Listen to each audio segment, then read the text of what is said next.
Anda pasti semua sudah terinform bahwa efek tekanan yang dipakai pemerintah komunis Tiongkok yang bernama Common Prosperity kepada pengusaha Tiongkok aliran kapitalis yang dimiskinkan atau diambil alih sebagian besar saham mereka dan kepemilikan mereka untuk didistribusikan ke rakyat yang kesenjangan kemiskinannya semakin tajam, membuat banyak pengusaha Tiongkok dan Hong Kong hijrah keluar Tiongkok. Kemudian akan menyerangnya Tiongkok ke Taiwan, membuat data center dunia seperti Facebook, Amazon, Netflix, dan lain sebagainya yang berada di Taiwan akan ditarik semua keluar Taiwan. Di sisi lain, di dunia semakin banjir uang karena banyak negara cetak duit seperti Tiongkok, Jerman, Inggris, Jepang, dan tak ketinggalan terbesar dan terbanyak dalam 20 bulan terakhir adalah Amerika. Yang kasihan Indonesia, di mana pemahaman kuantitatif easingnya itu bukan printing money, tetapi dilonggarkan kredit banknya. Kasihan deh mikirnya kayak gitu. Jadi kurang deh uangnya, jadi ngutang aja. Dan efek banjirnya tadi, uang dari banyak negara nggak seujung kuku datang ke Indonesia dengan murah karena semuanya yang mencetak duit aliansi politik luar negerinya adalah ke barat, nggak ke negeri tirai bambu orientasinya, versi negara tetangga yang memuja negara oriental. Maka banyak sekali yang melakukan pekerjaan pivoting bisnisnya ke safe haven country. Siapa safe haven country tersebut? Siapa lagi kalau bukan Singapura? Kapitalis Tiongkok, Hong Kong, dan Taiwan pindah besar-besaran ke Singapura saat ini.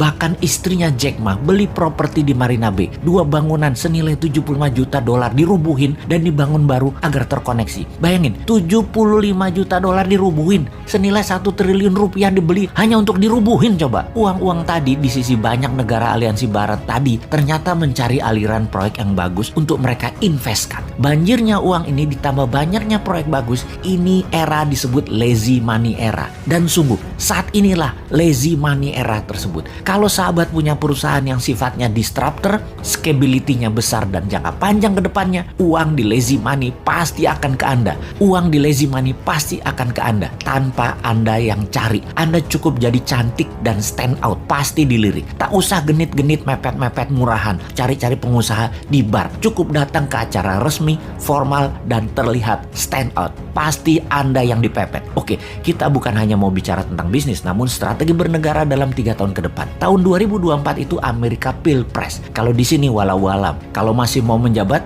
bisa di amendement itu undang-undang, ya bisa ditambah 3 tahun. Ya bisa juga, atau 3 kali masa jabatan Pilpres dengan calon tunggal yang incumbent saat ini. Ya bisa juga, atur Jongana punya proyek itu. Amerika tetap Pilpres. Trump dan Partai Republik tetap ngotot, dan Demokrat semuanya lucunya kemungkinan besar adalah calonnya wanita semua. Dari Demokrat, Nancy Pelosi, Hillary Clinton, Kamala Harris, Nikki Haley. Dan agar selalu sontoloyo seperti analisa ngawur beberapa tahun yang lalu, Trump mau menjadikan Ivanka. Maka jangan-jangan dari sisi Republik yang dicalonkan adalah Ivanka Trump, jadi cewek ketemu cewek. Dan cewek-cewek inilah akan rebutan jabatan presiden di tahun 2024 di Amerika. Pasti seru. Di Tiongkok, ketika bulan lalu Xi Jinping banyak ganti petinggi angkatan darat, jangan-jangan ada gerakan anti Xi Jinping. Ditambah para kapitalis Tiongkok yang gerah dengan Common Prosperity-nya mulai bergerak, membuat ekonomi Tiongkok resesi karena pemerintah Tiongkok, pemerintah komunis Tiongkok harus membail out Evergrande. Apapun itu, kok kita melihat peluang yang banyak ya?